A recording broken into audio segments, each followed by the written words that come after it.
Hey guys, welcome to the Game Dev Discussion Podcast. This is episode 13. This is the official podcast of the Dynasty Empire. Today we've got Gloss Boss, Josh Lynch on, man. How you doing? Good. How are you? I'm very good, man. So, Josh, Senior Staff Environment Artist and Textures, Sony Santa Monica, like probably the dream studio for, well, majority of people trying to get into the industry right now. Like I know a lot of my friends are like, yeah, Sony Santa Monica, dream studio. So it's great to have you on. It's a pleasure. I know a lot of Yeah, people are thanks, going man. to appreciate having you on. Yeah, lucky episode number 13. I know, yeah, man. Let's Dude, when you said that, I was like, oh no. mate. I've had all the crashes and all the errors that could possibly happen already. So All right, all right. if it goes wrong again, then that's it. I'm done with this. So I learned something new. It'd be great for you to just quickly talk about what a senior staff environment analyst is, because I wasn't quite sure if it was just a terminology thing, but it turns out it's a role. So could you just elaborate a little bit on what that is? Yeah, so it's basically sandwiched between. So you usually have like associate or junior, then you have mid-level, and then you have senior, and then at studios like Ubisoft or WB, they have expert and advanced, right? Mm-hmm. Uh, so Sony has the expert kind of role being the staff. So it's like sandwiched between principal and senior. Mm-hmm. Mm-hmm. Yeah.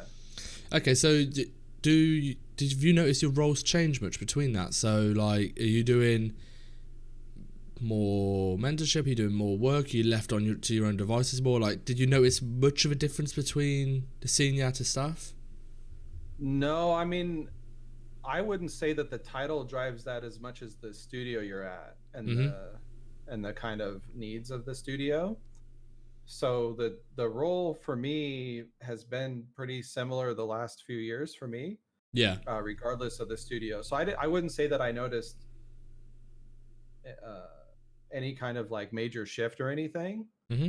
I think that it's more like you're like the expert resource in house on this topic and this software is kind of Yeah. how I would look at it and Okay, how it that's feels cool. for me. I guess to answer your question, yeah, yeah, yeah.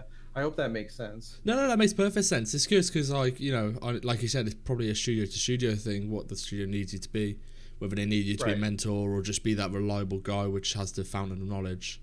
Yeah, yeah, Um, yeah. so I want to just touch on something. So I had Javier on in the early days, and he mentioned that he worked with you. I didn't realize he worked with you on I think it's Call of Duty Advanced Warfare. Yeah, And yeah, we sat next to each other. mate, that's nuts. He mentioned that you were starting to sort of really push substance design now from a production point of view in a studio. Um, I wanted to just dive into a little bit, like what made substance designer sort of studio worthy for you? Like, what made you think, right, we need to stop doing what we're doing and sort of push towards this pipeline? And how difficult was it to actually get it into a studio? Yeah, so let's go back, man. And there's a lot there. uh yeah, so I was at Raven Software at the time when I Mm-hmm. really started to use it, and we had some downtime after we had a lock date, Yep. and so I was like really interested in it. And at the studio I was at before, Molten Games, I had seen the Substance website, and I didn't understand what it was, and I see they have like, you know, the only thing I can remember now is like that Naughty Dog, someone from Naughty Dog was like, "Oh, this is really valuable for us." And I remember looking at it like, "What the hell? Like, how is this valuable?" Right? Yeah. So it's funny because So. at the time I was like really into Quixel and Photoshop, Mm-hmm. and so I was making all these props at Raven for for Advanced Warfare, and we had the downtime, and so I was like messing with it, uh, both designer and painter. And I remember I was really more into painter at the time, funnily enough, right? So I was really into painter, and I did a test. I had this sign that I made, and you can see it on my art station if you go into the Call of Duty Advanced Warfare environment project or whatever, and it says Thiessen.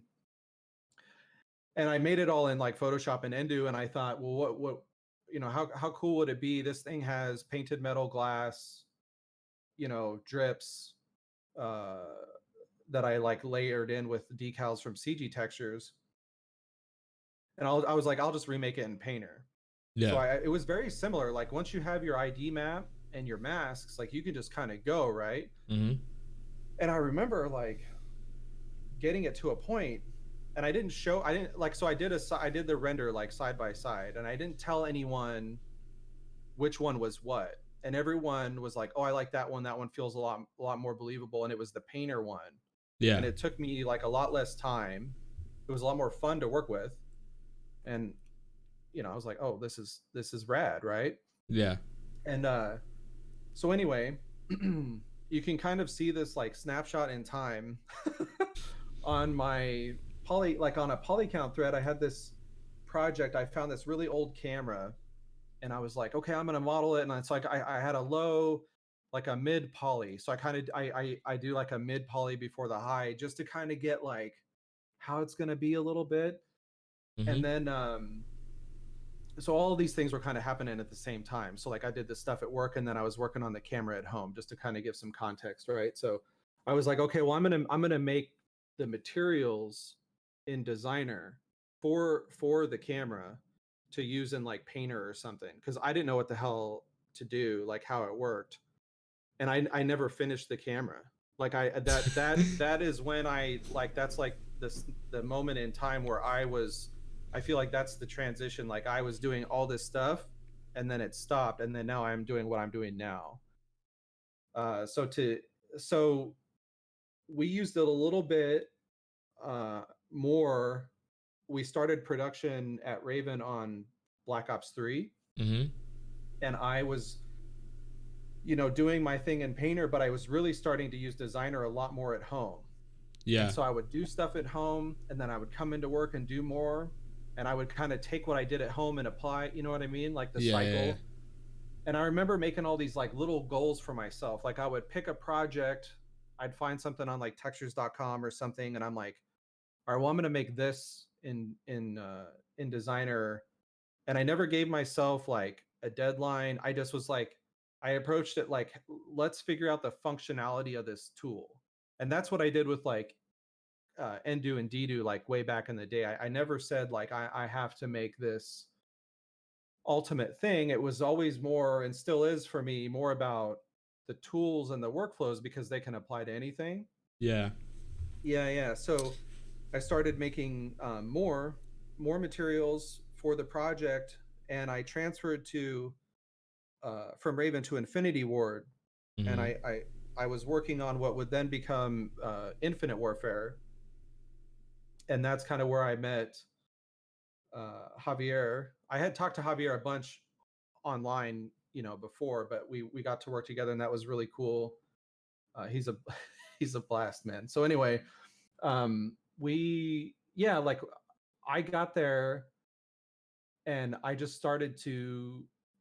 I was really doing a lot of stuff in Radiant still, like in Engine, but I would get little bits of textures to make here and there, and pretty soon the guys around me started to see what I was doing, and then they just started to ask me for stuff, and I just kind of became a dedicated texture artist there, and it was really cool. Like over time, I hired like a few people for my team, so Mm-hmm. that was super rewarding, and a unique experience for me. And um, yeah, so I guess that's It's my long-winded answer to your question, but I well, felt like it was proper to unpack it that way to kind of give yeah. some context. No, that's fine, mate. You made that makes more sense now. So with like, why was people? Because everyone has their own like workflows. People have the way they like to do things. And I do find in this industry, people tend to have their way. They like to do something, and until Yeah. they see something that really blows it out of the water, they won't up sticks and change. So Yeah. you're doing all this cool substance design and stuff at home, and you're sort of slowly drip feeding it into work. Yeah. What was the like tipping point for them to go, okay, fuck it, we're doing it this way because this way is clearly the superior way. Because there must have been a tipping point for that. Because software does become really like, look at Substance Painter and Quixel, like people had their way of making assets until them two came along and really changed up the way people look at texturing an asset, and it was groundbreaking. And I'm Yeah. guessing it was a similar sort of tipping point where it was like, right, design art is the way we've got to do this. It has to be the way we do it. So was there a tipping point for that? Yeah, man. I mean, I'll be honest about it. Like, I had a lot of resistance Mm-hmm. when I was trying to share it, like a lot. It was really disheartening, you know? But I also had a lot of people that believed in what I was doing and really pushed me.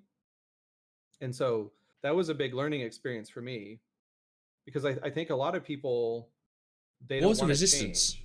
What was the resistance? Like, They, because there's obviously tangible reasons they're like, no, we don't want to do this. they don't want to change, right? Well, So it's they just don't want that. to It's just change their change. workflow. Oh Yeah. wow, okay. So they don't want to change their workflow. Mhm.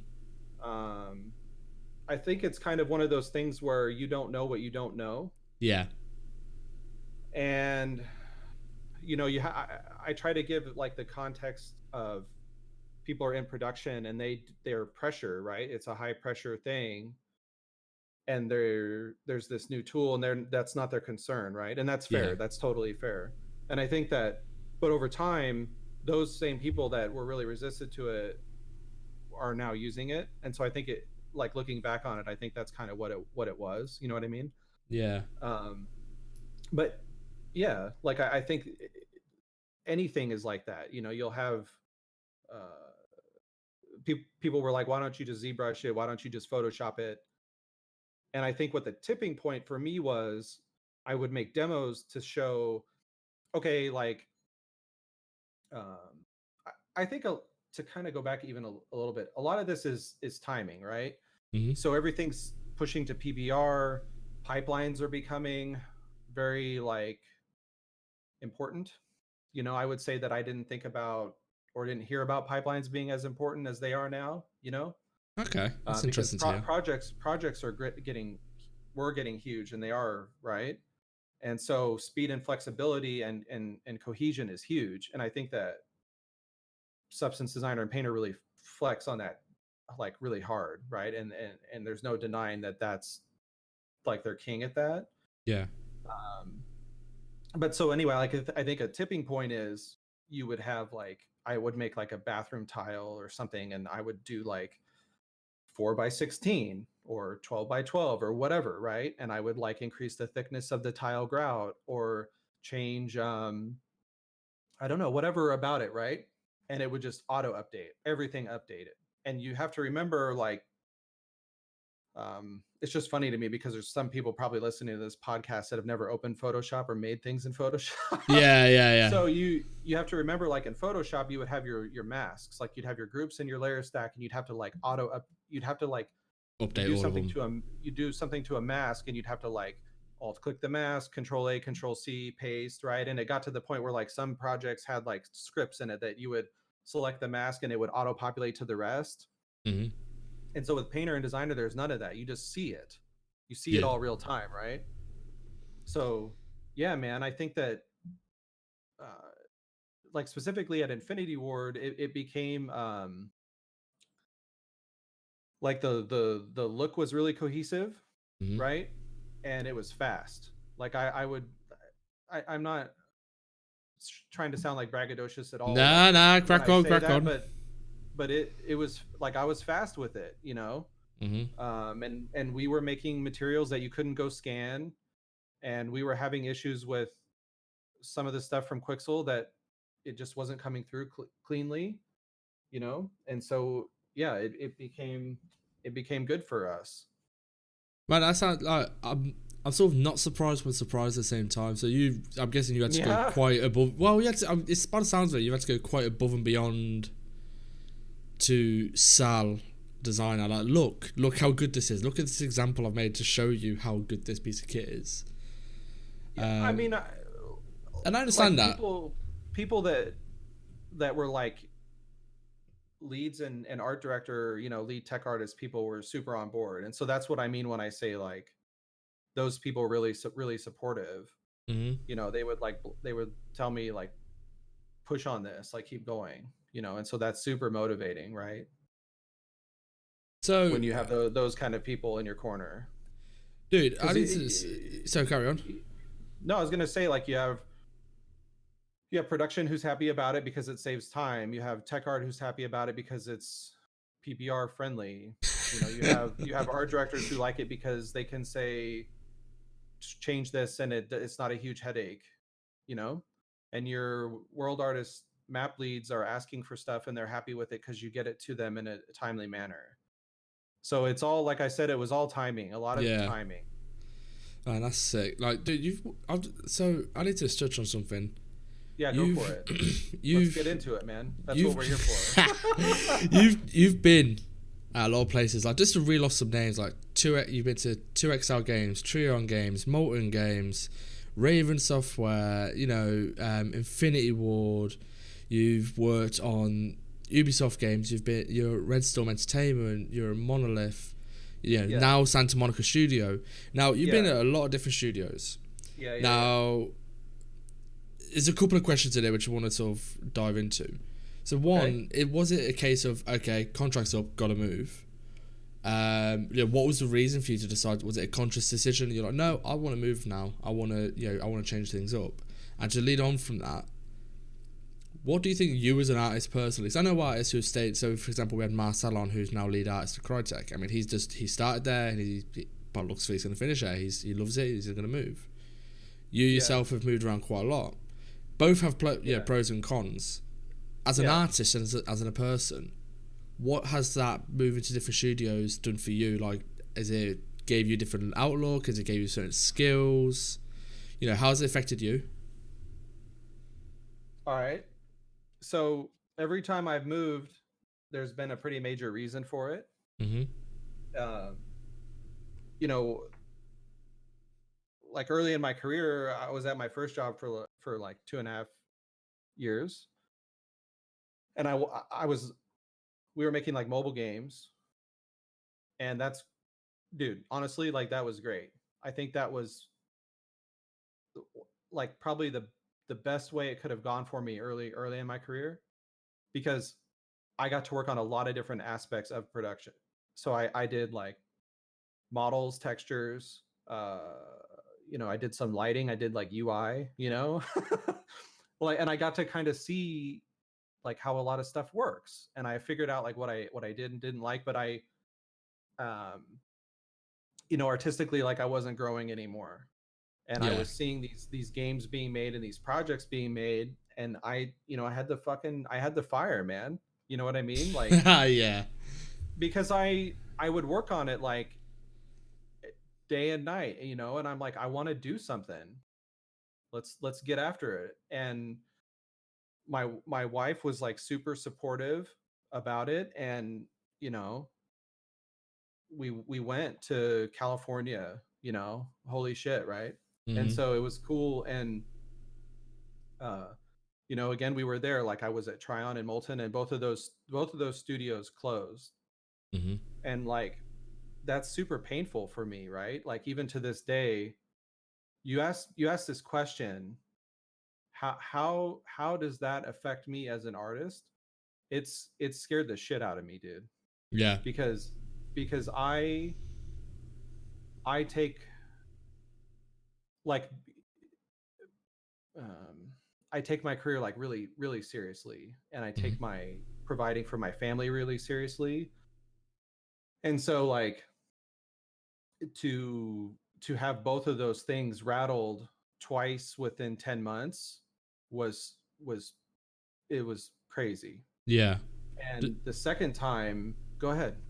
So just on that, just Yeah. because this points just coming ahead, has that ever Yeah. made you reconsider?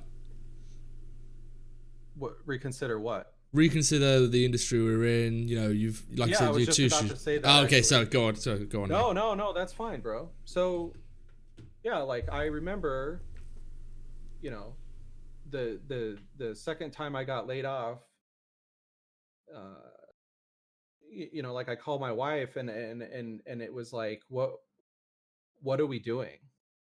Like that we thought about just moving back to Phoenix, because it's like, what is this what it is? Like you don't know, right? Some Yeah. people, they go in their career and they work at these, nothing happens, right? But it's very like widely talked about that, well, like layoffs are like common, right? And I knew that, but you think not me, Yeah. So it's always it's no, like it's not going to happen to me. yeah, it's not going to happen to me. um but yeah, so I did, man, and I interviewed at a few places, like, kind of all over. uh, and I remember, like, I applied to Raven.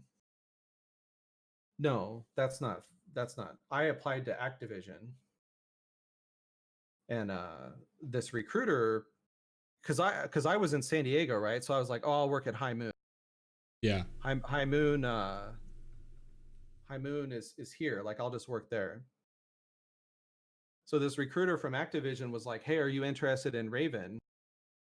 And I was like, yeah, why not, right? But I said, what about High Moon? And she's like, oh, they're not interested in you. And I was like, oh, okay. Yeah. And that's fine, right? No, like, that's fine, right? Yeah. Yeah. Yeah. So, but I was like, in a way, I think it's rad because, like, you asked the question, how does it affect me? So I want to touch on that, right? So, like, I remember, like, flying to different places, but when I flew to Madison, like, I was like, what the hell, where am I going?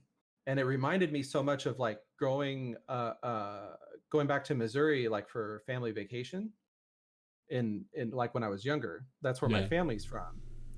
And so Okay. anyway, I was like, this is pretty nice. And I remember calling my wife, and my wife she's like, well, so when you get there, don't walk around at night. And I was like, okay, that's fair, right? So I Yeah. get there and I was like, I think I'm gonna walk around because there's like nothing going on. And I didn't realize it, but I was like staying right by the studio. So I was like walking down this boulevard, and I was like, oh my god, there's the studio. Like, I'm on the phone with my wife, and I'm like, this is really cool. Like, it feels nice here. Mhm. And then I remember, I still remember it very vividly. I was like, listen, tell my wife, like, listen, can you hear that? And she's like, oh my god, what is that? And I'm like, that's toads. And so, like, living in the city, you don't get that, right? And so I was like, fuck it, let's just go. Like, if they Yeah. make a good offer, let's go. And I loved it living there. But when I went to Infinity Ward, my grandma was like really ill, and so Mhm. I transferred to LA to be closer to family, so I could visit more often. Yeah. Um, so I guess what I'm trying to say with that is, like, sometimes you move for, like, you want artistic growth. Sometimes you have to move because you're laid off, and sometimes you move because of family, Yeah. right? So yeah. So goods is more the pragmatic, from the art point of view. Did it change you much? Did it affect you in terms of, you've obviously having, I'm guessing, jumping between different studios. Each studio is gonna have like a different pipeline, Oh all yeah. this type of stuff. Was it like, did you seem like a pretty switched on guy? So I'm guessing this wasn't an issue. But was it difficult adjusting to these different pipelines, or were you like just thrown in and you just sink or swim and you happen to just swim? No, I like that stuff, man, Mm. because because not every, I think this is important. I want to say this because a lot of students, like, and rightfully so, they make their projects in Unreal or Unity or Marmoset or whatever, and they present them, and they're doing the right thing. But not every studio uses Unreal Yeah. at all. Really, right? So Yeah. Yeah. Yeah. I think getting to use so many different proprietary engines has been really powerful for me, because I've been able to go to other studios and, like, quickly see the commonality and then the differences. And I can also talk to if there's something that I'm like, hey, well, why don't we do this? And I can speak to it, firsthand experience, right? It's So funny you that's say, really, dude. It's funny you say yeah. this because you mirroring exactly. a similar sort of message to what Matthew O said last week, because we were talking about he uses our modeling packages, and his Yeah. essential thing was, look, software changes, but if I'm good at learning and adapting to all these different packages, it doesn't matter Yeah. what package dies or lives, I'm going to be able to adapt to it. And I'm guessing this is a similar thing. Say Unreal crashes, it never takes off another game. It's not about learning Unreal, it's about the skill sets and the techniques, so that when you move to these different engines or different studios that use, like, if you go to Ubisoft and you use Snowdrop, Yeah. you can adapt to it quickly because you've learned all of the principal stuff, not just I can make this very specific UE4 thing or Uni thing. Yeah. Like, it mirrors quite heavily to what he was talking about with 3D packages. Yeah, no, I listened to that recently. That was a good interview. I think there is a lot of that, right? And y- yeah, so like, you kind of learn like how, like, I guess specifically with like some engines, it's really interesting to me too, because I know I'm kind of jumping around here, but like Nah, it's cool. It's cool. It's interesting. I talked to other artists, and they like what, where they've worked, and like hearing how they worked in other engines, and I'm like, oh, that's interesting. So I think it's not even just about the, I mean, it is related, right? But just, it's not even firsthand experience. It's like listening to other people, what they've worked with, Mm-hmm. and what's worked for them, and it's very cool, man. I think what I've learned is I really like working with um, like tech art teams. I like that a lot. Yeah. Uh, I think those guys are usually pretty rad. They're like the drummer in the band. You know what I Yeah, mean? they're the drummer and you're the bassist. Yeah. Okay. That's what I say. The drummer and the bassist make the Yeah. music, and then the lead guitarist and the singer. Yeah. It's the front man. Yeah. Yeah. Yeah. So they're yeah, man. Like it's interesting, right? Like I just think they're cool people. They tech enables artists to do a lot of things, and I don't mean like tech art just like Maya scripts. I'm talking like you know like the stuff that makes gets us all to be able to shine. Yeah, yeah. No, I agree. Yeah. I know what you mean. They basically do all the under the hood stuff so that we can do the crazy cool techniques. Yeah, but getting to talk to them, you learn a lot more about how to be a better artist, I guess, is really what I'm trying to say. Yeah. Because those guys and gals, right, Mm-hmm. they don't want to go in and clean up an artist's stuff, so they're more than willing to like teach you what's good because it's going to save them time later, right? Mm-hmm. So you get a lot of knowledge. It's really cool. I think it's them sort of people are really hard to come by. I know in my studio with a guy called Joe, and he is always on at the artists about efficient workflows and compression, and making compression not a bad thing, because obviously compression is never good. And Yeah. it's great. He's the one with all the knowledge. He's like, no, if you do this, and this, and it's not him nagging. It's because he's like, you guys do this, your art don't look bad at the end because it doesn't get compressed to shit. And it's like, Yeah. he's not, and he's teaching all of us, and he'll sit down, he'll go through all the artists, like, right, if you do this, and save it out like this, and do this, everything's really good at the end. And all the Yeah. artists have gotten way better for it, because it's not just like the end product's better, it's you understand what you're doing way more because they explain to you the technical stuff that drives what you do. For some artists, Yeah. they don't, there's some artists who don't understand, like, how RGB channels actually work, like the technical under hood stuff. And when a technical person explains it to you, you appreciate it way more, and you understand what you're doing a lot more, and you can figure Yeah. out problem solving. Like, Yeah. oh, it Yeah, works yeah, like yeah. this, we're gonna do this. So Yeah, I think that's been really good for me to work on so many different projects, because if you only work at one place, like you don't know any different. And I think for me, like the bouncing around I've done, I I feel like I've like wrapped, like, kind of, what am I trying to say? I'm trying to find the right English for this. Like I've like like increased the rate at which I've learned things, yeah. you know. Uh So yeah. just speaking to that, you've at this point in your career, you're obviously a senior staff artist. I'm guessing you're involved heavily in the recruitment. You're a senior staff artist for textures, so you're obviously looking at a lot of materials artists. I know what. So I've spoken to people like Jeremy and Matt, and we talked about environment art as a broader subject, what they look for. You know, there's stuff like composition and lighting and all this sort of stuff. It's scale. Yeah. What are you? So when you're looking at materials specifically, now I find it is a bit of a weird subject, materials, because you can. You've done some of the better versions of most materials, you know, brick walls or tiles or whatever it might be.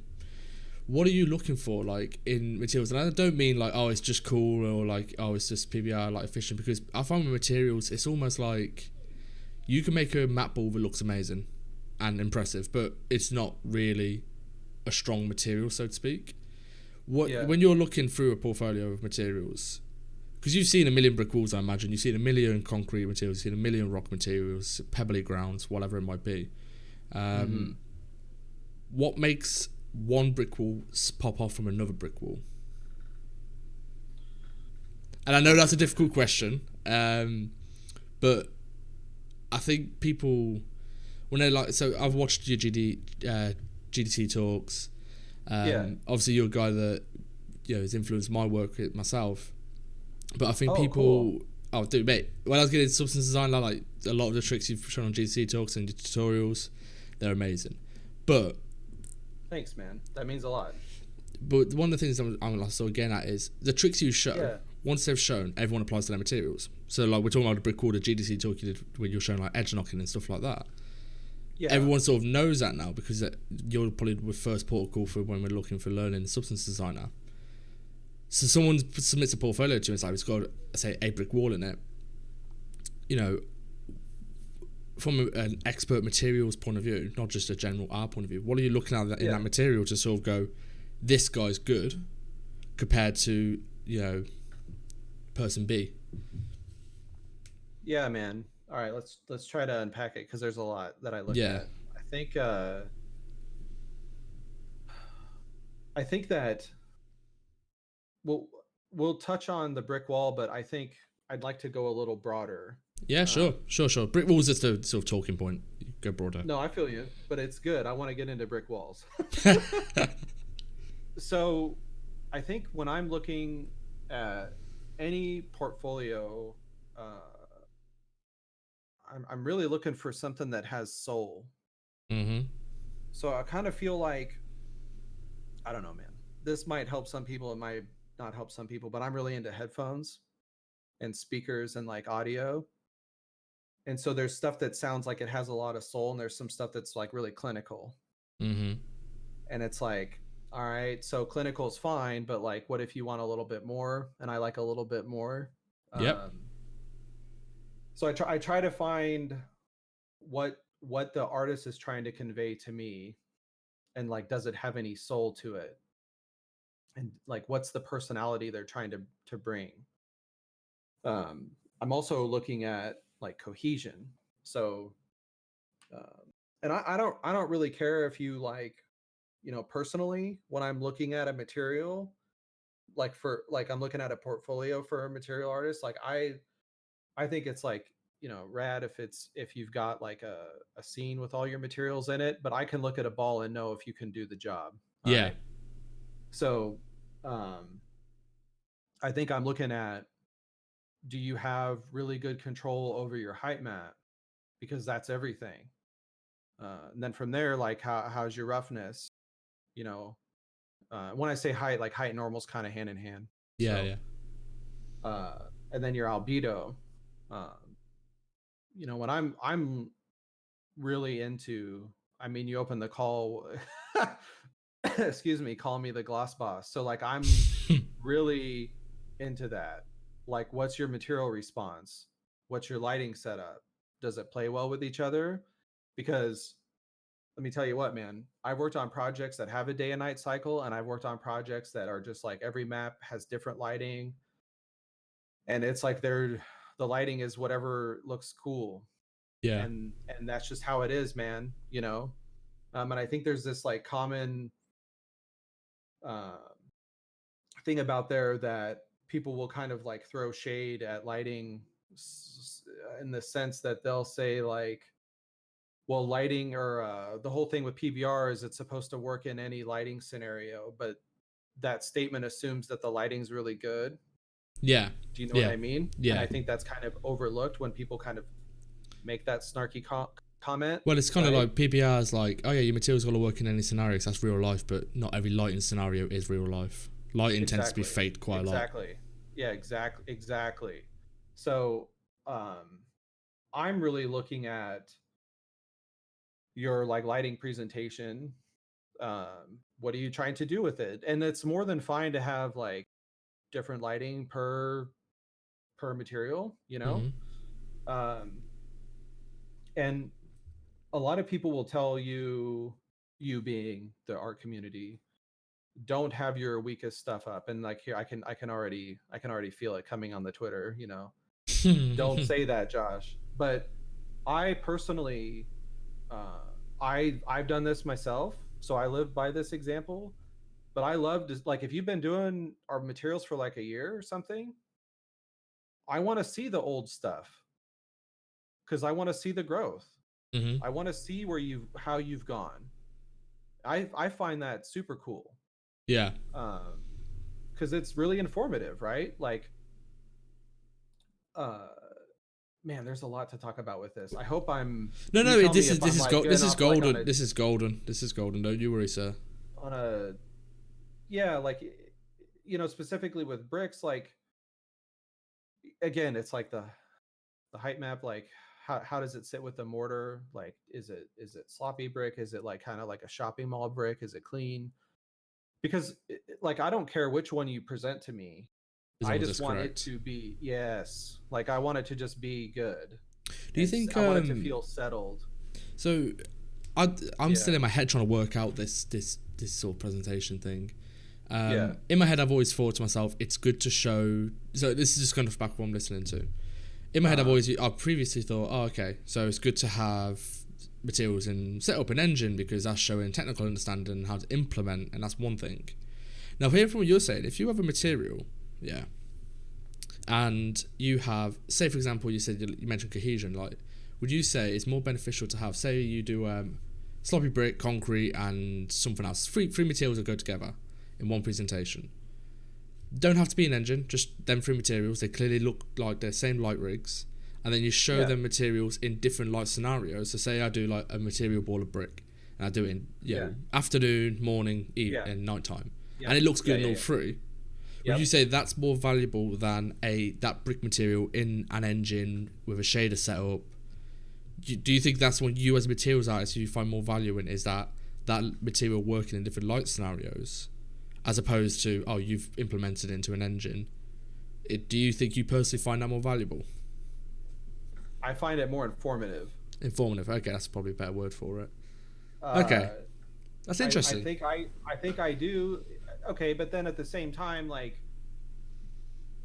like I want to see, maybe you have like an example of some stuff mixing together, you know? Yeah, So like, yeah, you could, in this, so like in Marmos, you have your ArtStation project, you have your Marmoset lighting, but in Unreal, you show me an animated GIF of water coming through the cobblestone. yeah. That's great. That's a badass in itself, isn't it? Yeah. So I'm saying, like, I don't know, man. Like, But I'm from a not. materials point of view, you're not. There's a difference between, I suppose, showing a bit of water coming through the cobblestone. You're not really showing a material prowess or expertise. You're showing sort of a technical side, and that's just cool, as opposed Yeah, to, it's like the shader side. yeah. Because I suppose with the lighting stuff, with the different light rigs, you're actually in, like I say, it's more informative in terms of you're showing, right, this material doesn't only work in one particular scenario in this very specific light setup.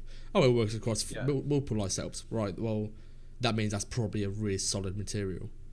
Yeah, I think so, man. That's how I look at it. Hmm, that's And I think interesting. you'll see that on a lot of my projects. Like Yes, I I do. have Yeah, like a yeah. few different lighting setups for a reason. You know what? I've never noticed. I've never put two and two together for that. But now you've said it, yeah. I'm looking for it now. I've linked it in the chat. It's damn. I've never noticed that. That's very interesting. I've got a big beaming smile on my face because it's just sort of like it's just clicked in my head. Yeah. Oh, that's cool, Like, man. yeah, I really like it, like because I want to see what the material does with the lighting, you Mm-hmm. know, and I want to see like what kind of personality you're going to bring to it, right? So like if I'm looking to hire someone on a project, like obviously I want to know that you can do the job, right? Mm-hmm. But I want to know what makes you like excited about materials, Yeah. because I take this shit really personally, like I'm super passionate about it, right? And and so like I want to know what you like, what what are you going to do when you're showing this stuff to do that extra, 20, 10, 5%, you Yeah. know, To make you like stand out from the what, crowd. yeah. And it's like I get it, it's hyper competitive, Yeah, right? of course it is. But it's always But been at the like that. same time, yeah, yeah, it is. But I would say it's even more so now. And I think that, yeah, like I'm trying to tell if anyone's listening, like it's good to be clinical, but I want to see personality, Mm-hmm. you know, and like what makes you excited. So like some people, when you look at an environment artist portfolio, they maybe have like a couple of projects and they don't have the best lighting, but man, like do they tell a story? And I can Yeah. feel the story. You know what I mean? Mm-hmm. And that's kind of what I'm trying to say. Like what's the thing that's going to like make it stand out? So let's segue a little bit here. Now, I'm Yeah, go actually for looking it. through your portfolio. You've switched up a little bit, which is it's probably going to make my point redundant at this point. So you've got like a lot of your what would you call it, professional stuff at the top, and you've obviously moved your materials down. Now, people like yourself, Ben Wilson, the elite materials artist, Ben Wilson, Daniel Tiger, Javier himself. Yeah, yeah, yeah. Yeah. I mentioned this when Javier was on. I almost forget when I looked at Javier's portfolio, he's got all these materials and they're amazing. And like, then I scroll down and he did like that prop challenge for Beneath the Waves. I'm like, oh shit, this guy is actually a killer prop artist as well. And all of you Yeah. guys are first and foremost amazing environment artists. It just so happens you're also wizards with substance designer. Now, Yeah. does I think now probably more the past couple of years, material art's become, you could specialize only in material art. But do you think that's a good thing? When you open a portfolio and it's only got materials and no like environments, does that bother you, or you like, or do you like fuck it, who cares? Like you're a materials artist, that's what I want to see in materials. Because obviously you come from an environment art background. Daniel, Ben, they're all environment artists first and foremost. So does it bother you when you don't see environments in a materials artist portfolio, or is it like, you really probably should have something in there? It doesn't bother me. Not even the slightest. Okay, Um, I mean, I have a couple of comments on it, but it doesn't. I wouldn't say it bothers me. let's hear it. Comments. I think that ideally, when you're hired for a texture artist role, you're going to be tasked with a lot of Mm-hmm. textures to make, right? And so my expectation is that you're just going to be sitting, um, you know, on the team, and like we're going to just be cranking out materials. What I will say is, as much as I say it doesn't bother me, I would like to see like a range in the materials shown. Mm. So like, you know, uh, it really, I mean, I'll just say it. It really bothers me when an artist only has rocks, Yeah. because I feel like you're really limiting yourself and you're not showing me your range. Like you think about a project like Call of Duty. In a Call of Duty map or a game, you could have maps that are super organic, like a jungle, and then you could have sci-fi hallways, or you could have cities, right? So to me, like you gotta show some range. Yeah, I suppose you already put yourself into a niche by being a materials artist. You don't want to put yourself into a niche again where it's like, I'm only a rocks materials artist, or I'm only a Yeah, sci-fi materials artist. I suppose you want to be careful of yeah, that. yeah. But no, I mean, like everybody's gonna have a different opinion about it. But when I'm looking at a material artist to hire, like I just want to see your materials. Like if you have scenes, like that's great, and if you can show you can model, that's great. But really, uh, I mean, every day my job as a material artist is I talk with lighting and world artists, and I interface with tech art, and Mm-hmm. so it's like a multi-pronged approach, you know. Like Yeah. I have to be performant, I have to have it look good, you know. I have to have it work with different lighting rigs, and so I think a lot of soft skills are good. And Mm. I'm not I don't think, you know, on ArtStation you can convey soft skills, No, you but we can't. can get it. I can understand it when I interview you. You Yeah, know what I well, that's mean? yeah, well, that's what. Yeah, I suppose that's what it's for. It's like your art test or your portfolio. Right, he has all the hard skills. What's his soft skills? And I suppose that's where you can test it in an interview. Yeah, yeah, And I still think I still hold this belief. I think I think the industry holds probably a 60-40 balance. 60% is hard skills, 40% is soft skills.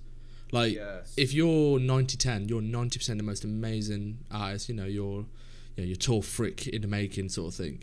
But you've got yeah, no skills in terms of dealing with people, taking critique or anything like that.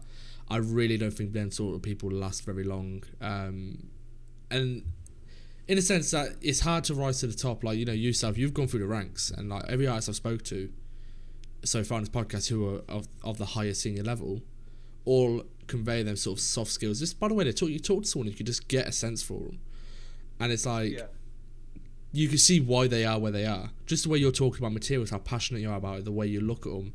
Instantly, I'm like, yeah, you can yeah, see the way this guy thinks. And like when I've had like Tim on or Marcel or Jeremy, them soft skills that you're talking about come through just by talking to someone, and that's what I find really interesting about, like I say, doing this podcast is them. It's in.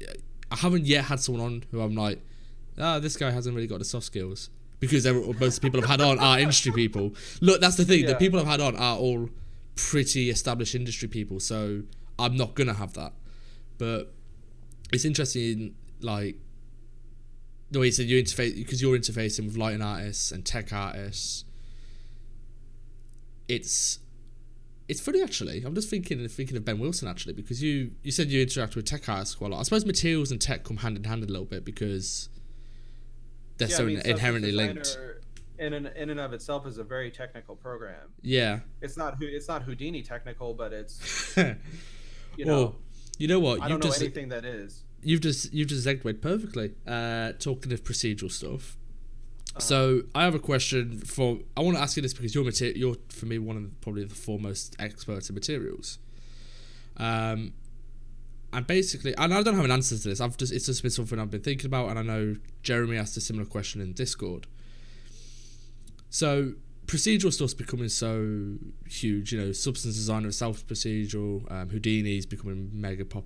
Really starting to become the public eye for procedural content. Yeah. Now, I've been. Jeremy probably put it in better words. You've got photogrammetry becoming so popular and Quixel Megascans and stuff like this. In 10 years, do you think you're going to have...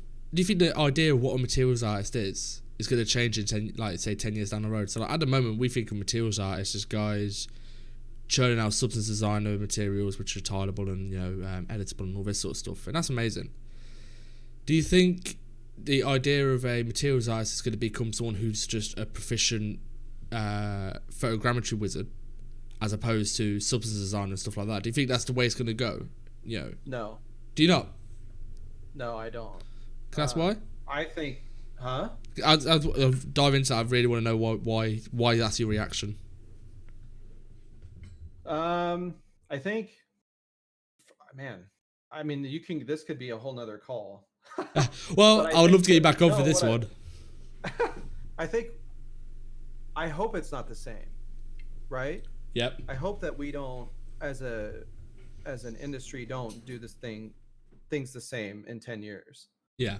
I think back to my, like, when I was in school, man, like, what the hell was a normal map wasn't even like, it was like, Hmm. it wasn't even on anybody, like, my radar, anybody in my school's radar, until we were about to be graduating. That's like years we're doing things, and it was just all about modeling and Mm-hmm. unwrapping, and yeah, like it didn't, you know, I guess what I'm trying to say is like things change really quick in this industry, and I like it. I'm trying to say like I hope we don't do things the same. Like I want to work on projects where it's not even a question of do we get displacement or not, or do I Mm. have parallax occlusion mapping on every layer. I want to go like I want to go hard with it, man. You know, like I don't care really. So is that what you're Like worried about with photogrammetry? Is that everything starts looking the same when you do photogrammetry? yes, Mm-hmm. so. No, this is just your opinion. Like, you know, it's interesting to see what your. No, it's This is my like a knee opinion. jerk reaction. I'm trying to figure out how to say it. I think you can look at E3 this year and you have your answer. Hmm. Very good point. That's very interesting. So like, you know, I probably just pissed off a lot of people No, I don't think you pissed them off. that work really hard, and it's not anything against them. I just think that you see it. Yeah.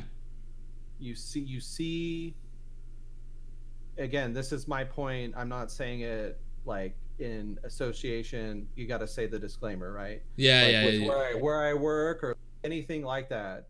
Mm-hmm. I think it's just, to me, it's plain as day. And so, yeah, I do worry about everything kind of looking the same. It's interesting. And I think that, you know, like I know for me, like I play like a ton of Fortnite. I love Fortnite, right? And I love the gameplay of it. I love the art. I love the store drops every day. The reason I like it so much and I support it so much is I love what they're doing, right? Yeah. I love what the art team is doing. I love what the whole studio is doing with the game. I think it's fantastic, right? Um, but I love the fact that I can drop in and I can be a chicken, right? Mm-hmm. With a robotic cat as a backpack and, you know, a pirate ship as a glider with rainbow streamers coming off of it. Yeah, it's just I just completely love batshit it, crazy. right? And I'm just like, I'm so in love with that. I don't care if it's like real or not. I just love that it's got like again, personality, right? And Yes. soul. And so I'm like, oh man, like what did they do over here? You know what I mean? Yeah, And yeah, so I yeah. think like that's a lot more exciting. You know, obviously you want stuff to look really good, Mm-hmm. but I think for me, man, like so much of what makes a game look good is lighting and atmosphere and the rendering tech, and Mm-hmm. it's not so much whether it's scanned or not. Well, it's interesting. So when I got asked this question, Yeah. the way I sort of I sat there thinking about it, because when I drive to work and back, I drive an hour to work and an hour back, and I never listen to the radio. I've started just sitting quietly, and it's just a chance to think. And I was thinking about this question for like 2 days commute, and Yeah. where I ended up being is you look at like before. So where were we before Substance Designer? Like you said, you had Photoshop and you had like ZBrush. And people would sculpt a brick wall and then they'll make it tileable in Photoshop, and that was the way we did it. And it's like that's the way we do stuff. Yeah. Designer came along. Why was Designer good? And we spoke about this. It was efficient. We could change stuff. It was really, really efficient. It was quick. Yeah. And that's really probably the selling point. Speed. Yeah. So I was like, oh, okay. Will photogrammetry take over? And people still do ZBrush sculpts for textures now. But it's not as common. If you're going to go for the generic, it's still Designer. And I was like, well, maybe in 5-6 years, maybe it goes full circle again. It goes, okay, if we want it really quick, we can grab a Megascans or photogrammetry. If we want just quick realism, just get it done in, and that wins. But if we want something personal and customizable and all this sort of stuff, we go to Designer. And you know how like people still do ZBrush because they can add their twist to stuff and they can add that sort of, like you spoke about, soul to it. Yeah. Where I ended up was Designer almost replaces ZBrush in that particular sequence where it's like, right, the quickest way we could do this is photogrammetry, but we do it in Designer, we have all the control we want. And then you go like a layer down again. It's like if we want real control, we go down to ZBrush, but you sacrifice time. That's all you're really sacrificing for always is speed. because unfortunately that seems to be what wins. That's where I ended up. I was like, when I just sat thinking about it, was it could probably, I don't want to say take over, it's wrong, it's the wrong way of thinking, it's a completely different way of working, but Yeah. I can see material artists being a much greater term in 5-6 years, if that makes sense. Yeah, I mean, you could be right. Like, That, I think that. Go ahead. Go I, ahead. I do think it. I think it is literally, like you said, we don't know. Yeah. You didn't normal. That's my hope. Actually, that's probably more my. That's the optimist speaking in me. Is I want something to come along that's better. So like we had PBR, when that came along, everyone changed up to PBR. Great, it's better. We've now moved forward. I'm hoping there's something beyond photogrammetry, or something coming up that's, you know, even better, that makes us go, and maybe it's something to do with RTX. Maybe RTX and ray tracing's like going to be the next big leap, and suddenly we switch up our pipelines to be in line with that. Yeah. It just seems odd. That's kind of why I mentioned like the lighting and rendering thing, right? There's a reason I mentioned that is because I think that, like, when I look at games like you know, DICE has built their entire pipeline around photogrammetry, and that really works for them. Mm-hmm. And you know, it's great. They have really good lighting. They've built everything to work well together. You also have games like you know, like Dishonored 2. Mm-hmm. Incredible lighting. The game is not like scanned, right? Yeah. But the lighting is really what sells it for me and does it for me. And I think you have other projects like the Division and the Division 2, the lighting, right? Oof, God, I I think love they that look lighting. really good. Um, yeah, right. And so I guess what I'm trying to say is, like, regardless of what it is, I think the commonality there is the rendering and lighting push. Yeah. I don't think that's why, like, when you asked me about photogrammetry, I immediately said no, I don't think so. Like, I don't think that that's the thing. I think that the push is on the tech side. Right. Okay. I think it's always on the tech side, right? Which is fantastic, right? Like, I love it. So So your focus shifts. It's like, rather than being, oh, do we do this with design or photogrammetry, it's more, what's the lighting going to dictate to us. it's what the shaders are going to be capable of. Okay, that's an interesting way of thinking about it. Actually, that's probably a much better way of thinking. Now I'm thinking about it in my head. That's like, that makes more sense. That's a much better way of thinking about it. Yeah, because right now there's limitations last generation, Mm-hmm. right? And this generation, and then 2 generations ahead, there's going to be whatever, right? I mean, who knows what the hell we're going to be talking about? So I think it's like, it's exciting, right? But I don't think about it as like a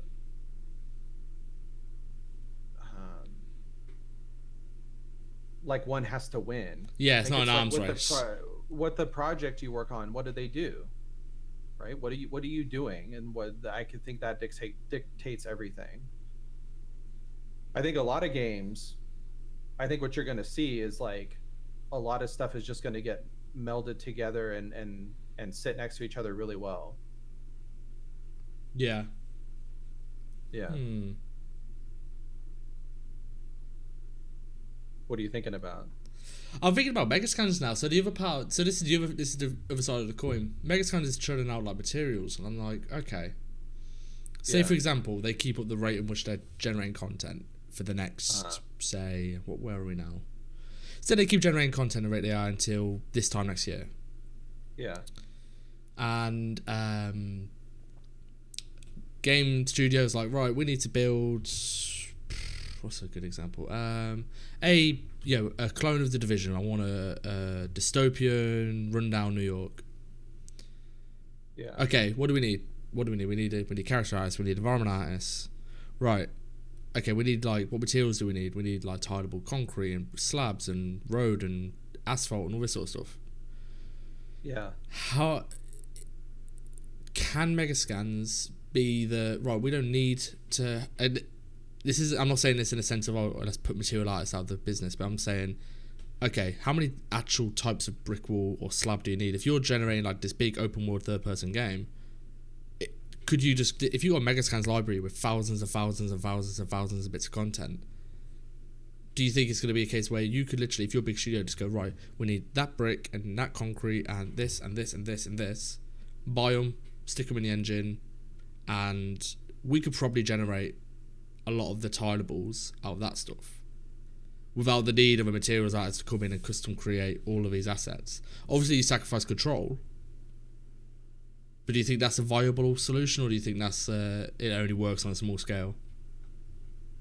Again, I think it's like the one and like the art style. So the art style, yeah. So, well, obviously, it'd only be you can't have Fortnite nicking, Megascan stuff because it's all like hyper realism. But if you're doing like a, the Battlefield example, like Dice, could they in future just use the Megascan store? Because that's all open world realism. Like that's all real world stuff they do. They don't do apart from like Star Wars. But I mean, I don't think so, man. Like I think there's a lot of assumptions made with that. Mm-hmm. Like your camera, like is it first or third person? How long does the texture go before it repeats? Like, are you doing 1 meter, 2 meter, 4 meters? Mm-hmm.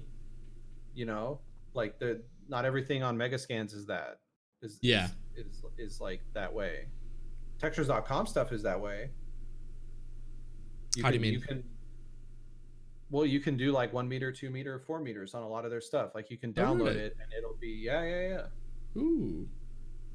Haven't used texture.com in years. I might have to have a look at that. That's interesting. I didn't know that. That's really interesting. Yeah, I'm just like I just think of it like when I say like how can I say this? Like it's like flexibility and cohesion and like what if so like if you have this sand, I don't know, with rocks and you're like, well shit, I like it, but I want the waves out of it. You don't have that control. Right. So that's the issue is yeah, okay, you could stick out all these assets to the engine, but the control isn't there to refine. Yeah. But again, they do have a lot of content. But yeah. That's a completely valid point. That's the way I'm just sort of brain farting. No, it's cool. I suppose that is like what wins at the end of the day, because you do need to have complete control over something to make it yours. I suppose, like it, otherwise everyone else. Like I suppose that tackles your issue. Otherwise, everything looks the same. Right, and I think like that's kind of what's exciting, right? About the flexibility and like when your art director says let's push on this a little bit more and I think at the end of the day, man,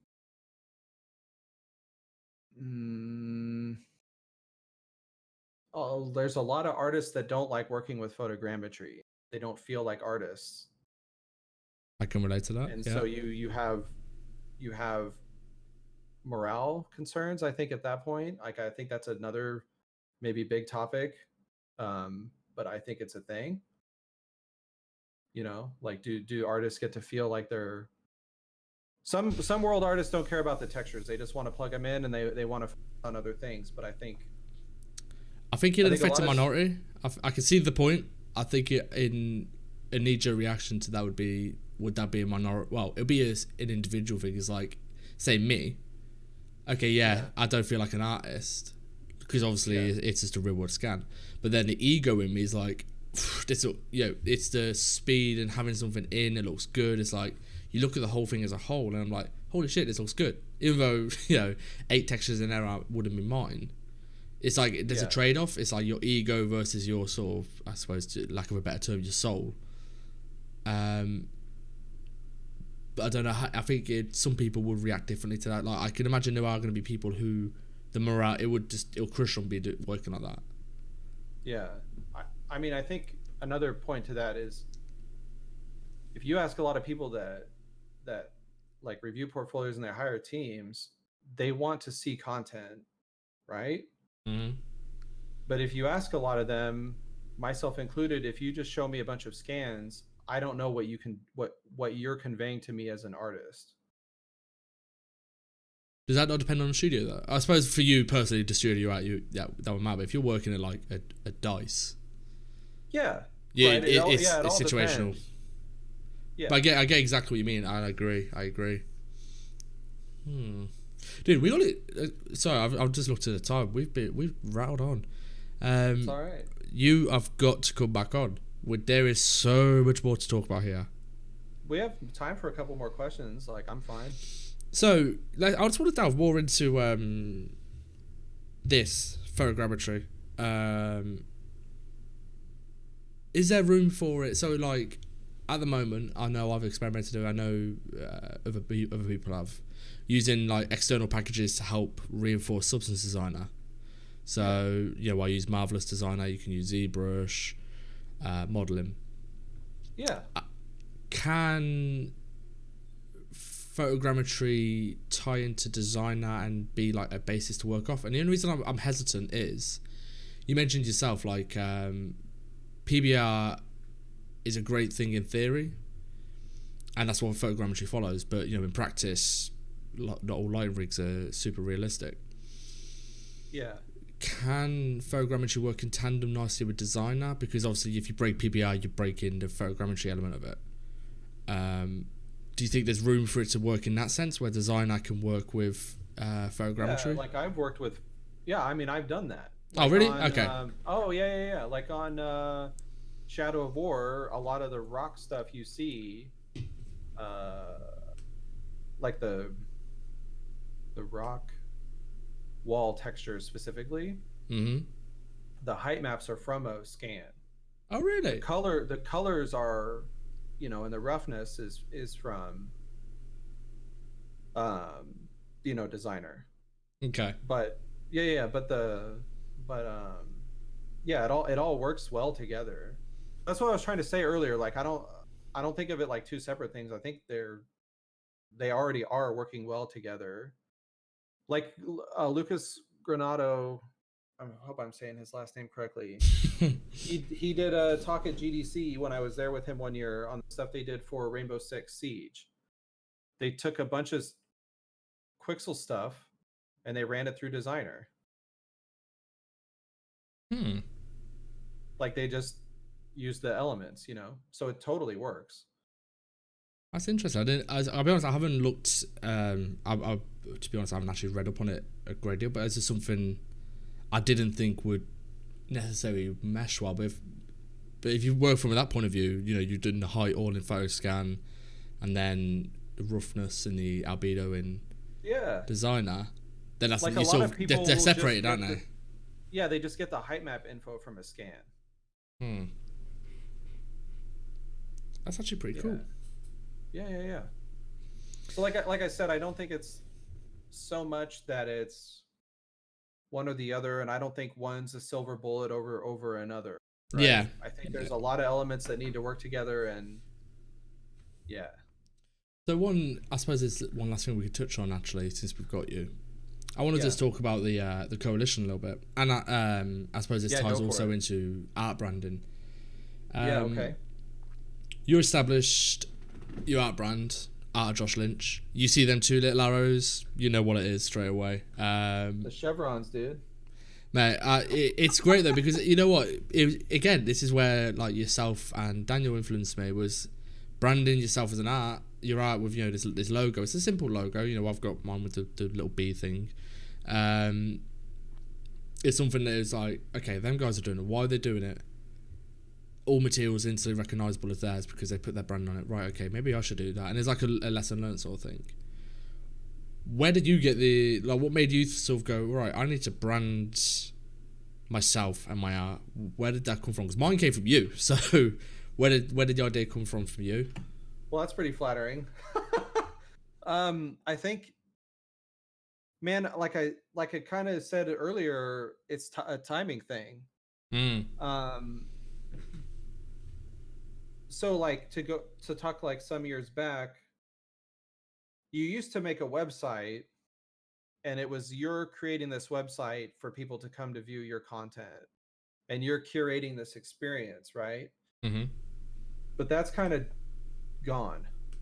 Um, right? And I, Yeah. you know, I still have my site. I think you should have your site and whatever ArtStation.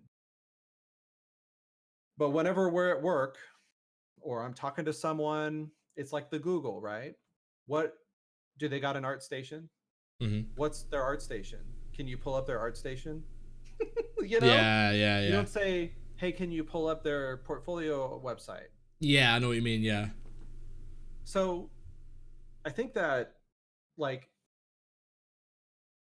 I, so like I was the chevron. It's funny. It's a funny story about the chevrons. So I'm not like some master like logo guy, and I can foresee things. So like I was building a website to show the work we did on Defiance. Like I had a site, I didn't like it. I've spent much of life I would like to have back looking at different fucking WordPress themes Mm-hmm. and trying to find the one that was me. And I found one, I liked it. Um, it's still on my site. And I like the text and the whatever, right? It felt cool, you know. Uh, so I needed, I'm populating my renders from Defiance, and part of the theme is like, oh, you need a logo in the corner. So I'm making all these little sci-fi looking things, and I have these Photoshop kind of brush or shapes I've downloaded. Mm-hmm. So I just grab this is just I grab one from a layer from one of my textures, and it's just the double chevron.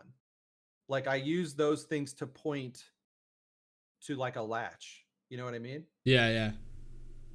And I just put it in. And it And just so the it next is right.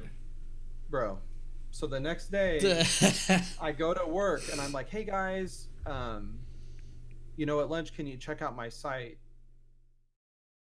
And everyone I sent it to all said the same thing, like, "Hey, what's up with that logo? I like that logo."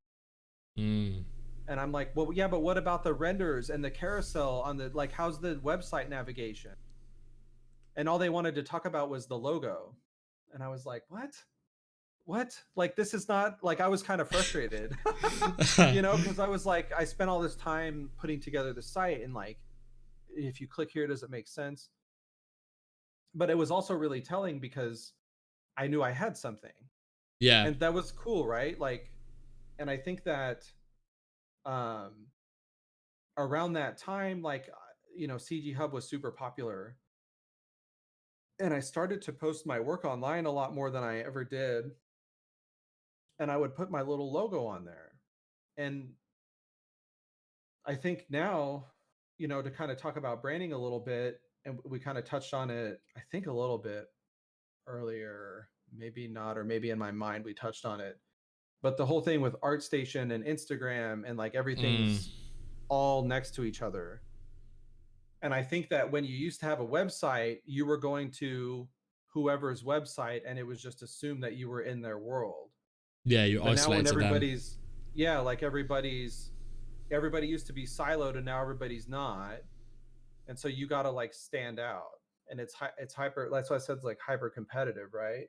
Mm. And so like there's this friend of mine, he was like raging about people were taking his images and they didn't give him credit, and I looked at him and I was like, well, whose image is this? You didn't put your name on it, like, Yeah. let alone a logo.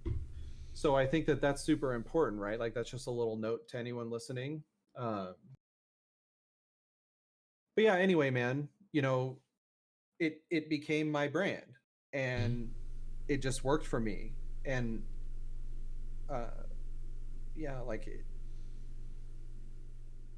yeah, I think you had another part to the question, but I've So, lost it. so it's leading up to the coalition actually. Yeah. Now I need to put like a disclaimer in. I fanboy hard over like anything mentorship because I didn't go to university. I'm a big Yeah. advocate that, especially in this day and age, so much stuff's available. So I'm Right. like, okay, what's your choice? You could like spend, so in the UK, for example, you could spend 9 grand a year going to university for 3 years.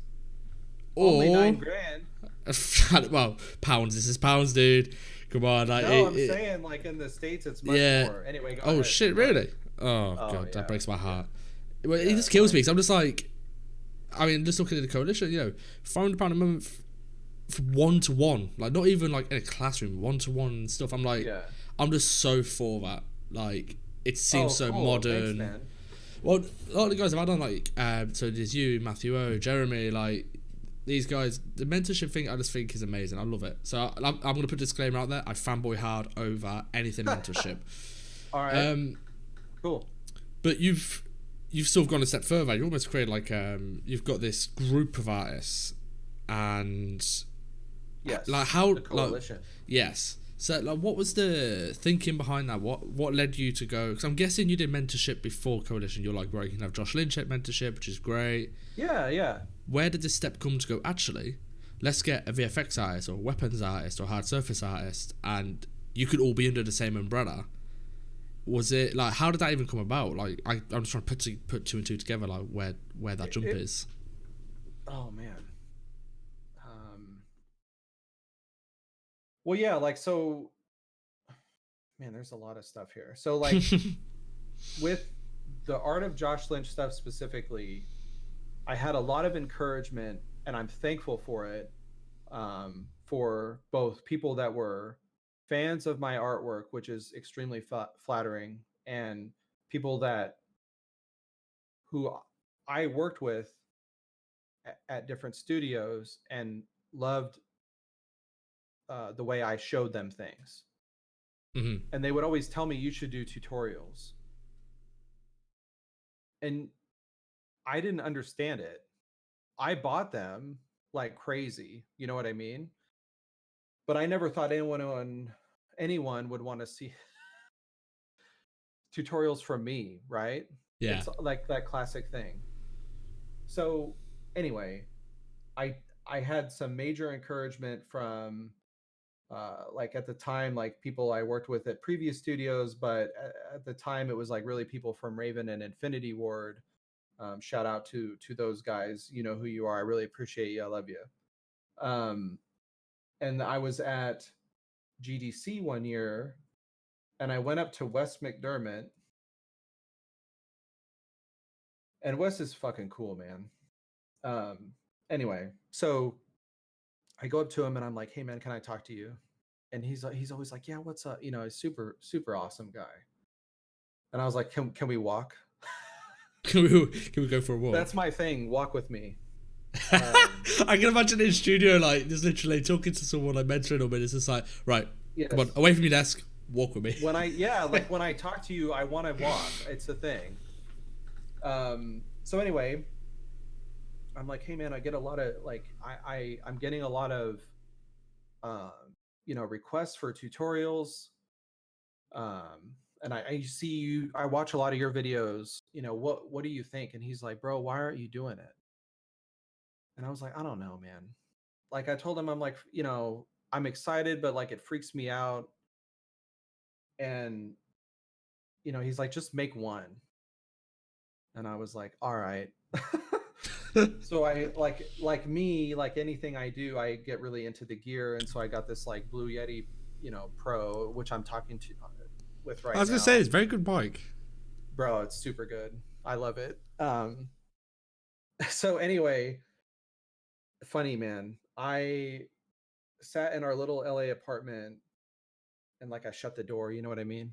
Mm-hmm. And I was like, I gotta get alone in my mind, and both literally and figuratively.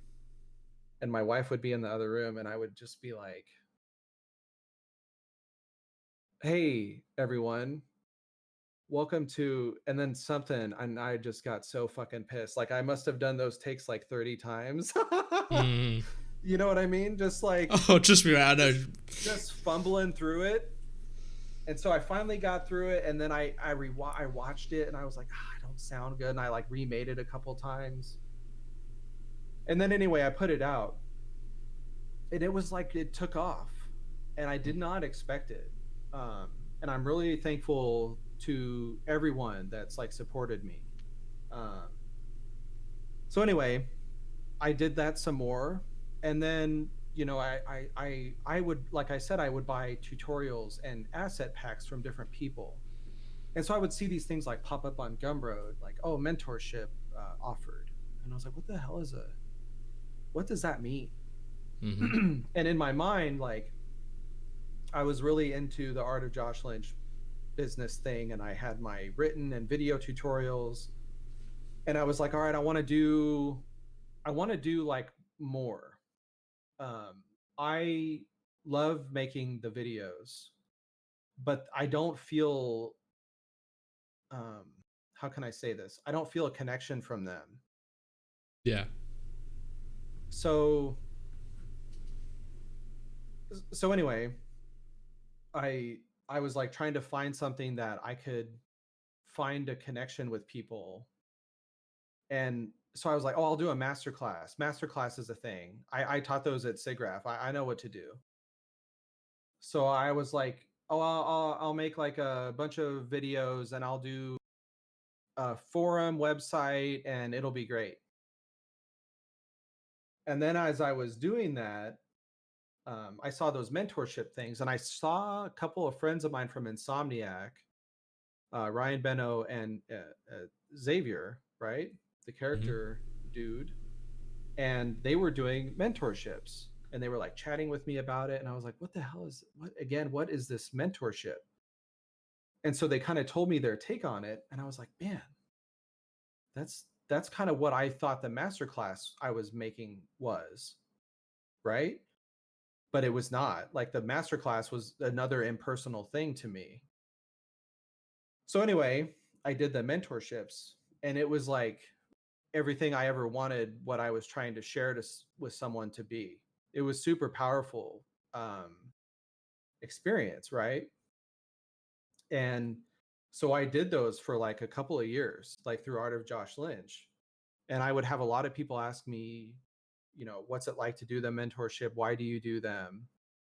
And the a lot of the people that are in the coalition are people I've worked with, but more importantly, they are people that have had an impact on me personally.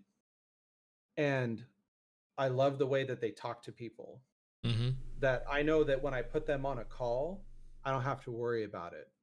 You know what I mean? Yeah, so you've answered probably by leading on to what was going to be my second question. So you choose. So the people you have in as part of the coalition, these are all people you either work with or you know personally, and you can basically vouch Yeah. for them. Yeah. So Okay.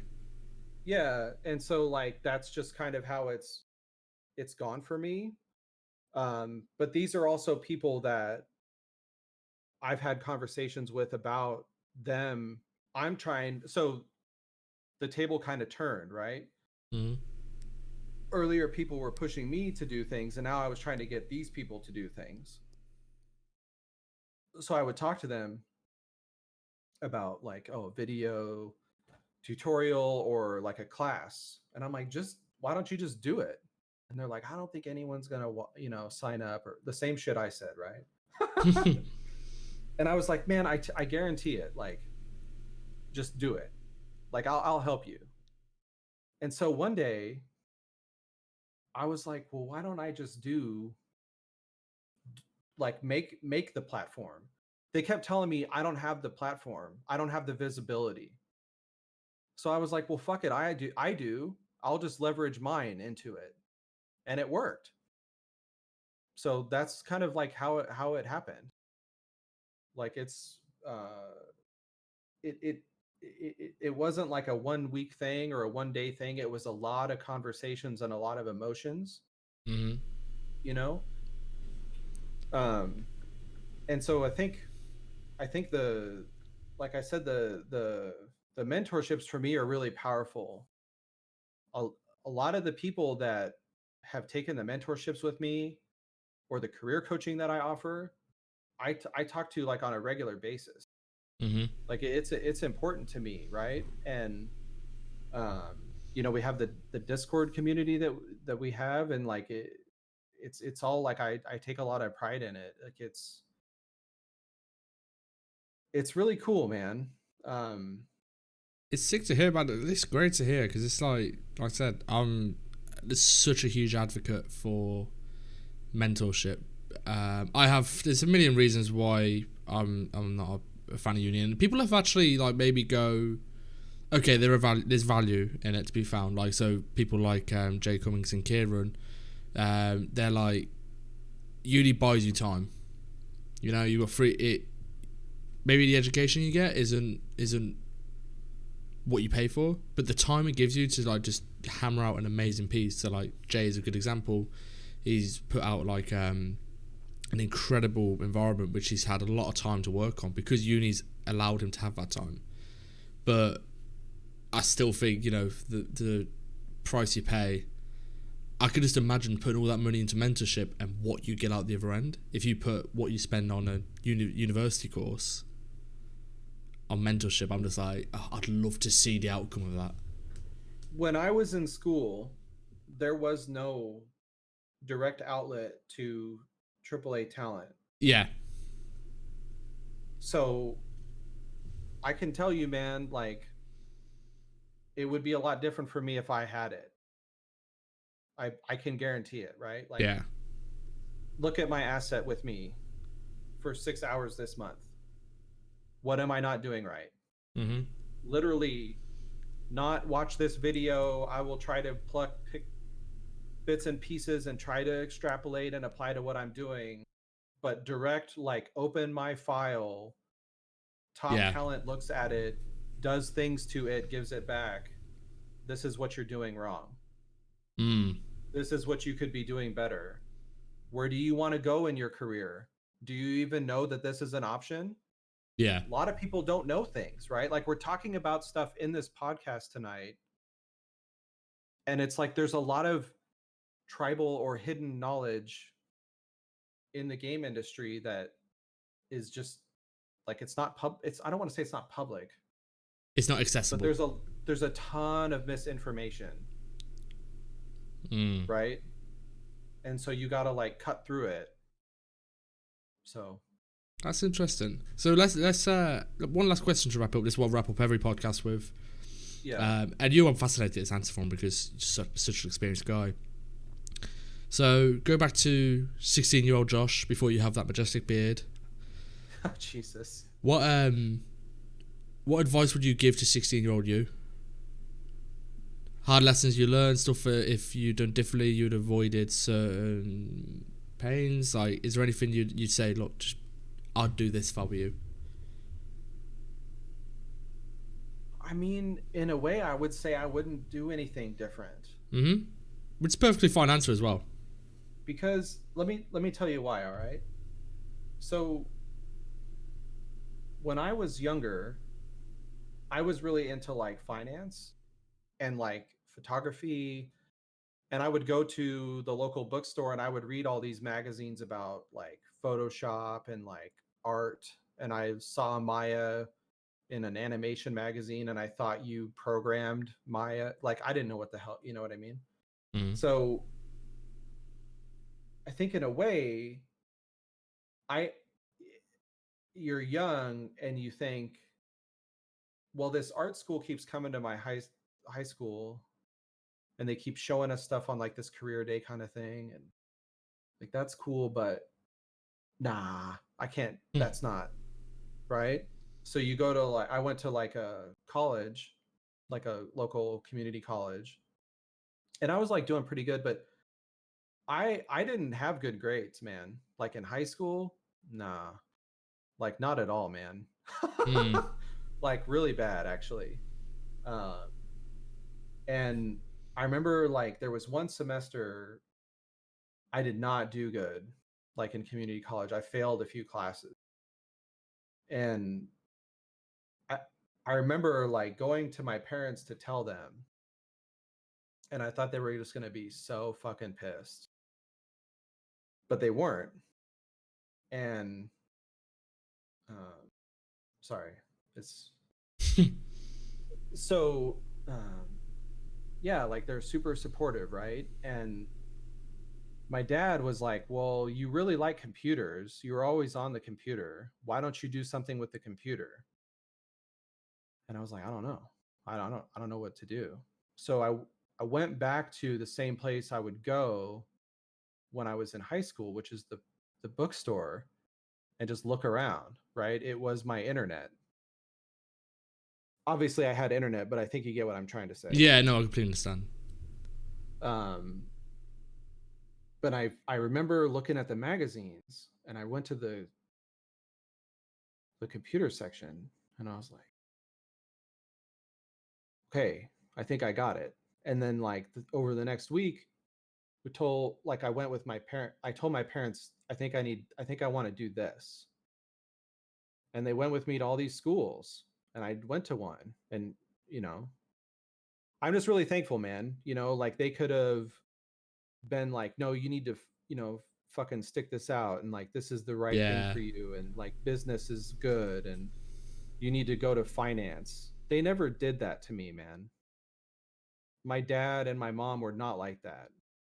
They were super supportive. And I think that moment of like utter failure, and you feel like the world is going to collapse, and they say it's all right, is really cool. yeah, that's amazing. That's really And then it's so nice to hear that. so when I got laid off, I had that to lean on, you know? So it's Yeah, pretty cool.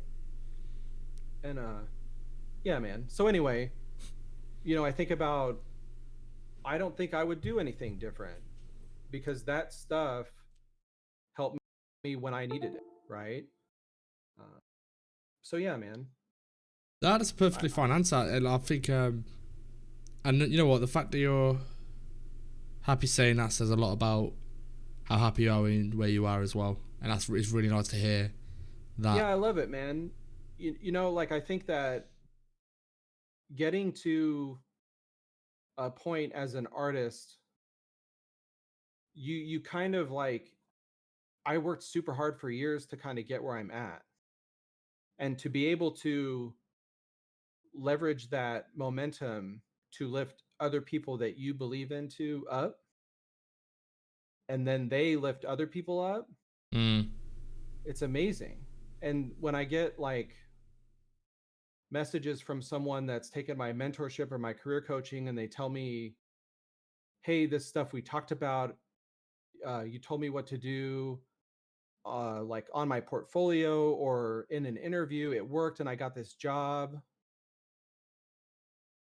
It's fucking awesome, man. Like I Dude, love what it I do. sounds it. I feel super, super blessed, and I appreciate you like wanting to even talk to me, you know what I mean? Like on this podcast. So I'm thankful. Yeah, dude. I look, to wrap it up. I appreciate you coming on, man. Like I said, big influence in my art life. I know for a fact you're a big influence in a lot of people's lives, in terms of material art and art in general, and just being a good human being. So Yeah, thanks, man. I appreciate the time. Um, Yeah. I just want to give everyone a heads up. Down below in the Twitch panels, there's a YouTube, Spotify, SoundCloud, and iTunes link. The VOD for this podcast will be up on there shortly after we finish. If you follow me on ArtStation or Twitter, I'll keep everyone up to date with anything going on with the podcast. And finally, please join the Empire. The Discord community is amazing. It's full of varying types of talent where we critique, help each other, and genuinely it's made a big difference in my life, becoming a better artist, and I know plenty of other people in there. Also, I'm going to drop it in a Twitch chat. Please go follow the coalition. The stuff they have on their Twitter, you'll see all the information for the mentorship. It's really worthwhile doing. I know a few people who have done it who can vouch for it, and I just, please go follow, support it, support what they're doing, because the industry needs more people like this guy. Josh, thank you so much for being on the podcast. Thank you, man. Right, Yeah, thank you so much, man. everyone, take care.